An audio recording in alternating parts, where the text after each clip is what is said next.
उत्तर प्रदेश शिक्षक पात्रता परीक्षा वस्तुनिष्ठ सीरीज यूपीटेट। ये सीरीज उन कैंडिडेट्स के लिए है जो उत्तर प्रदेश शिक्षक पात्रता परीक्षा में शामिल हो रहे हैं। इस सीरीज में हम रोजाना यूपीटेट की परीक्षा में पूछे जाने वाले प्रश्नों के समतुल्य 20 प्रश्नों की प्रैक्टिस करते हैं।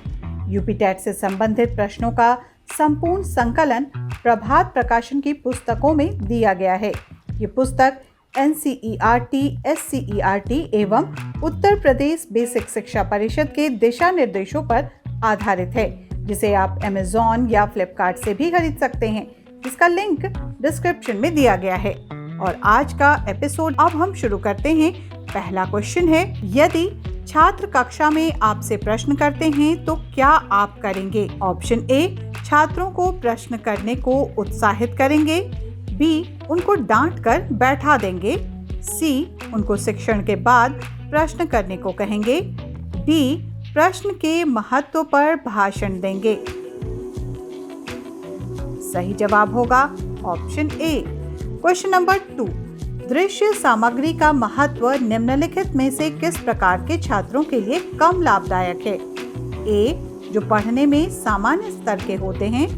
बी, जो उच्च स्तर के होते हैं। सी, जो निम्न स्तर के होते हैं। डी, जो आंखों से अधिक ज्ञान प्राप्त करते हैं।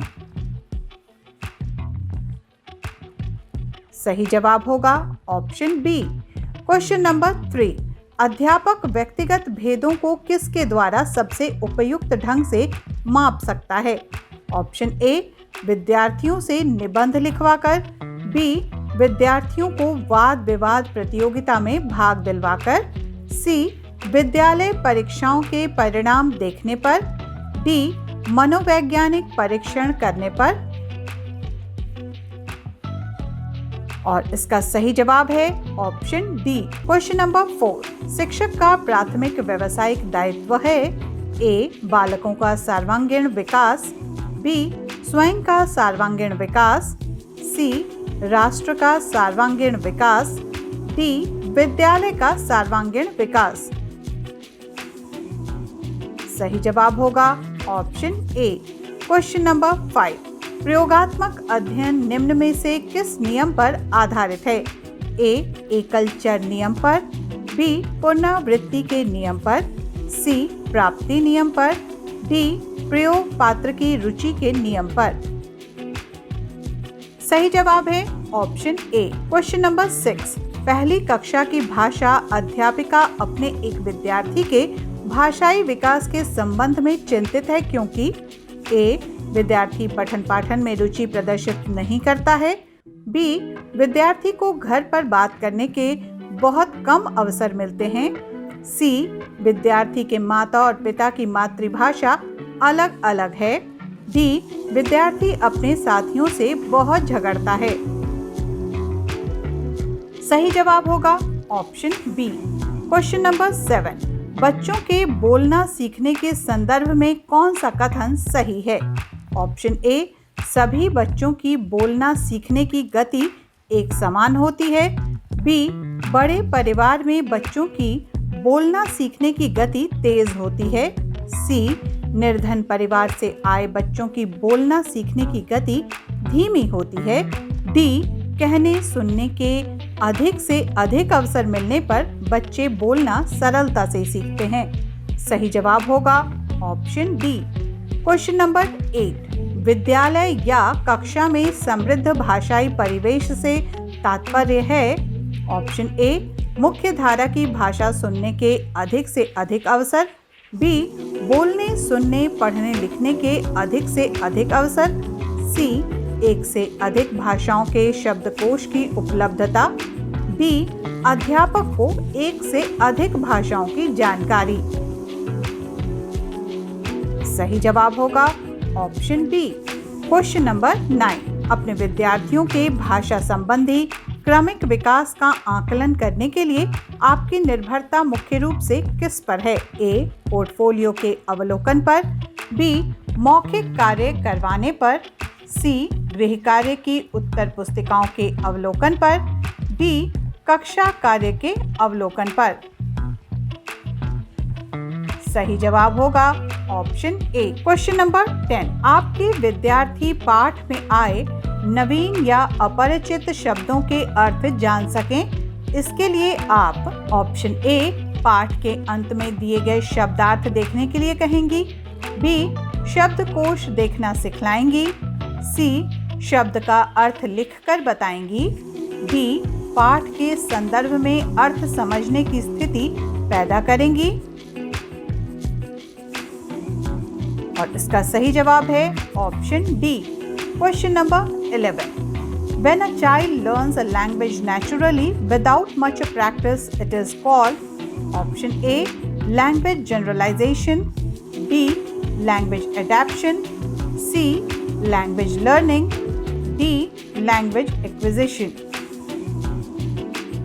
सही जवाब होगा option D. Question number 12, the communicative approach to teach English focuses on option A the structural accuracy of the sentences, B correct pronunciation of words, C linguistic competence plus an ability to use the language appropriately, D the practice of selected and graded structure patterns।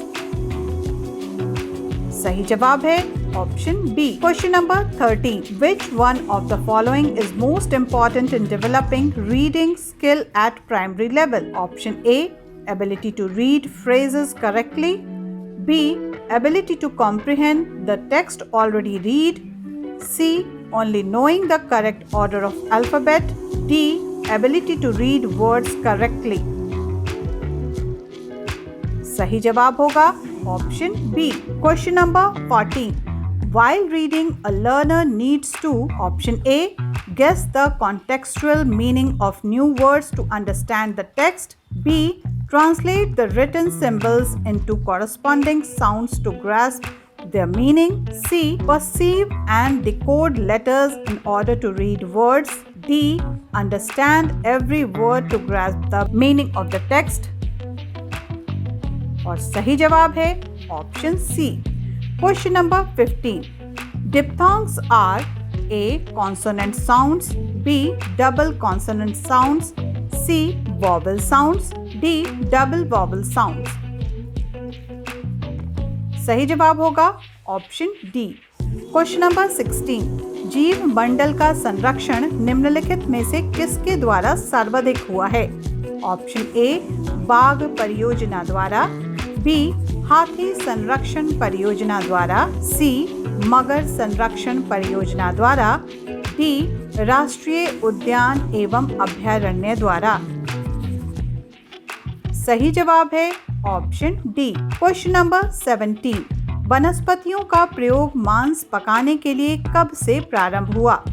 Option A अग्नि के आविष्कार से, B कोयला की खोज से, सी petroleum की खोज से, डी आणविक शक्ति के प्रयोग से।